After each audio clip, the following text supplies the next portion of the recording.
والمیزان، اور ایمان رکھنا چاہیے میزان پر۔ میزان کا معنی ہے ترازو، جس کی جمع موازین آتی ہے۔ قرآن کریم میں اللہ رب العزت نے لفظ موازین استعمال فرمایا ہے، فَنَزَعُ الْمَوَازِينَ الْقِسْطَ، اور میزان بھی ہے فَلَا نُقِيمُ لَهُمْ يَوْمَ الْقِيَامَةِ وَزْنًا، وزن کے لیے میزان ہوگا ہی نہیں کفار کے لیے۔ اس کا مطلب کیا میں عرض کرتا ہوں، علماء کی رائے یہی ہے کہ میزان تو ایک ہوگا، اتنا بڑا ہوگا کہ اس کو میزان کی بجائے موازین بھی کہہ دیتے ہیں۔ میزان تو ایک ہوگا لیکن اس میں اتنے اعمال تولے جائیں گے کہ اس کو موازین بھی کہہ دیتے ہیں۔ تو کبھی میزان کو موازین کہتے ہیں اس کے حجم کے اعتبار سے، اور کبھی میزان کو موازین کہتے ہیں اس میں تلنے والے زیادہ اعمال کی وجہ سے۔ ہے ترازو ایک، کئی ترازو کی ضرورت تو تب ہونا جب کئی بندوں کا حساب اکٹھا ہونا ہو۔ جب ایک ایک بندے کا حساب ہونا ہے تو پھر کئی ترازو نہیں چاہیے، ایک ترازو ہی کافی ہے۔ عقلی توجیہ ذہن میں رکھیں نا، اس لیے میزان ایک ہوگا۔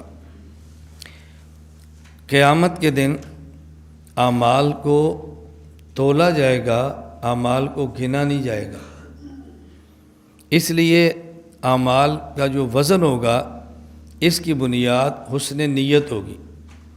قرآن کریم میں ہے تبارک الذی بیدہ الملک وہو علی کل شیء قدیر الذی خلق الموت والحیاۃ لیبلوکم ایکم احسن عملا، لیبلوکم ایکم احسن عملا، لیبلوکم ایکم اکثر عملا نہیں فرمایا، احسن عملا۔ تو قیامت کے دن اعمال کو تولا جائے گا، اعمال کو گنا نہیں جائے گا۔ اگر ایک آدمی کے 2 رکعت نفل ہیں اور ان میں اخلاص زیادہ ہے، اور ایک آدمی کے 200 نفل ہیں اور اس میں اخلاص کم ہے، تو 2 رکعت والوں کو اجر زیادہ ملے گا کیونکہ اس کی نیت زیادہ اچھی ہے۔ اس لیے کہتے ہیں انما الاعمال بالنیات، اعمال کا مدار نیت پر ہے، جیسی نیت ہوگی اور ویسا ہی اس کا اجر ہوگا قیامت کے دن۔ تو قیامت کے دن اعمال کو گنا جائے گا، اعمال کو تولا جائے گا، گنا نہیں جائے گا۔ تحذیر الناس کی حضرت مولانا نانوتوی رحمۃ اللہ علیہ کی عبارت کا حل اسی سے ہو جاتا ہے کہ قیامت کے دن اعمال کو تولا جائے گا۔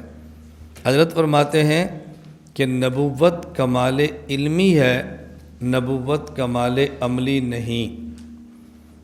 یہی وجہ ہے کیونکہ نبوت کمال علمی ہے، نبوت کمال عملی نہیں۔ یہی وجہ ہے کہ انبیاء کو جو امت سے افضلیت ہوتی ہے، سبقت ہوتی ہے، اس کا اصل سبب علم ہے، وگرنہ عمل میں امتی بسا اوقات نبی کے مساوی ہو جاتا ہے، بلکہ بسا اوقات نبی سے بڑھ جاتا ہے۔ یہ حضرت کی عبارت ہے جو اہل بدعت یہاں قابل اعتراض ہے کہ وہ پیغمبر کی توہین فرما رہے ہیں کہ امتی عمل میں نبی سے آگے بڑھ جاتا ہے۔ حضرت فرماتے ہیں کہ کمال علمی ہے نبوت، کمال عملی نہیں ہے۔ کمال وہ ہوتا ہے جو صاحب کمال میں ہو اور دوسرے میں نہ ہو یا صاحب کمال سے کم ہو۔ اگر میرا شاگرد یہ کہے ہمارے استاد سفید رنگ کے کپڑے پہنتے ہیں، تو دوسرا کہے گا ہمارے استاد بھی سفید رنگ کپڑے پہنتے ہیں، میرا کمال کیا ہوا؟ کوئی میرا شاگرد کہ ہمارے استاد جی 2 گھنٹے پڑھاتے ہیں، کوئی کہے گا ہمارے استاد جی 4 گھنٹے پڑھاتے ہیں، میرا کمال کیا ہوا؟ اگر کمال علمی ہو، کوئی شخص یہ کہ جی ہمارے پیغمبر حضرت محمد صلی اللہ علیہ وسلم نے ایک حج فرمایا ہے، کوئی امتی کھڑا ہو جائے گا میرے ابا جی نے 10 حج کیے۔ پھر کوئی شخص یہ کہے ہمارے نبی پاک صلی اللہ علیہ وسلم نے مدینہ منورہ آنے کے بعد 10 سال تک 5 نمازیں پڑھی ہیں، کوئی شخص کہے گا میرے دادا جی نے 50 سال تک پڑھی ہیں۔ اب آپ کیا کہیں گے؟ تو کمال نبوت کمال علمی کا نام ہے، کمال عملی نہیں ہے۔ اس لیے بس اوقات امتی بظاہر نبی کے مساوی ہوتا ہے اور کبھی نبی سے بڑھ بھی جاتا ہے، لیکن کمیت میں بڑھتا ہے، کیفیت میں نہیں بڑھتا۔ اور قیامت کے دن جو اعمال تولے جائیں گے اور اس پر اجر ملے گا، اس کی بنیاد کیفیت عمل ہوگی، کمیت عمل نہیں ہوگی۔ کمیت عمل کا معنی عمل کی مقدار، یہ نہیں دیکھا جائے گا عمل کتنے کیے ہیں۔ کیفیت عمل، اخلاص، یہ دیکھا جائے گا کہ عمل کیسے کیا ہے۔ اہل سنت والجماعت احناف دیوبند کا عقیدہ ہے کہ ہمارے پیغمبر پاک صلی اللہ علیہ وسلم کا ایک حج امت کے اربوں حجوں سے افضل ہے۔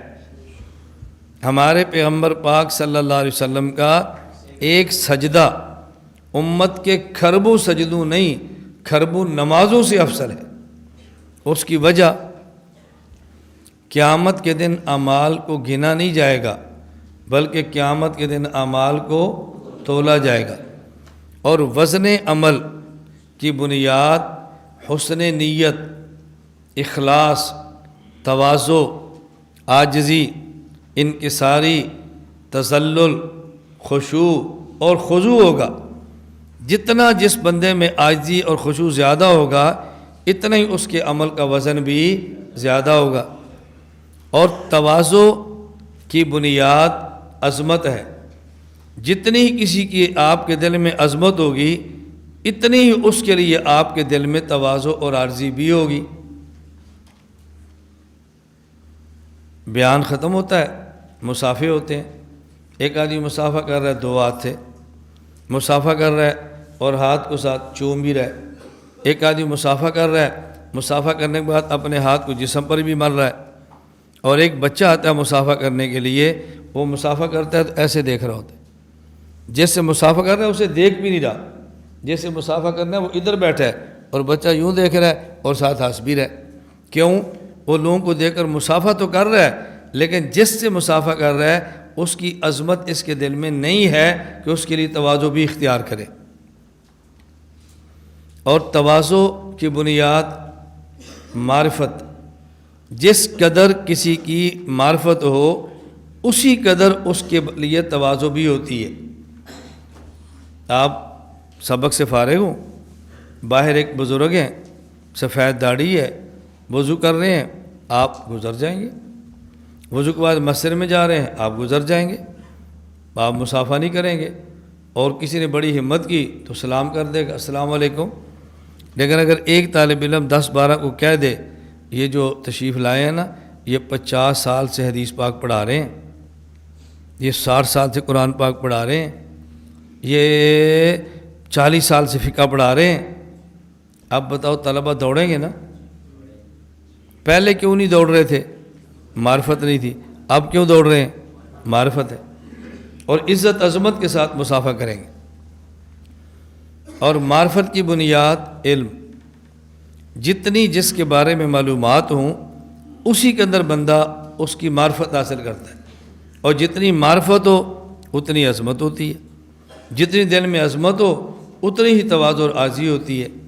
اب بات سمجھنا، اہل سنت والجماعت احناف دیوبند کا عقیدہ ہے تنہا رسول اللہ صلی اللہ علیہ وسلم کو اللہ تعالیٰ کی ذات اور صفات کے بارے میں جتنا علم ہے، امت کے سارے وہ علم جو اللہ کی ذات اور صفات کے بارے میں ہے جمع کر لیں تو علم مصطفیٰ زیادہ ہے۔ نتیجہ جتنا علم، نتیجہ جتنی پہچان اور معرفت رسول اللہ صلی اللہ علیہ وسلم کو اللہ کی ہے، ساری امت کو جو معرفت اللہ کی ہے اس کو جمع کر لیں تو معرفت مصطفیٰ اللہ تعالیٰ کے لیے سب سے زیادہ ہے۔ نتیجہ جتنی عظمت رسول اللہ صلی اللہ علیہ وسلم کے دل میں اللہ کی ہے، امت کے قلوب میں جتنی عظمت خدا کی ہے، وہ ساری عظمتیں جمع کر لیں تو جو حضور پاک کے دل میں اللہ کے لیے عظمت ہے وہ ساری عظمتوں سے زیادہ ہے۔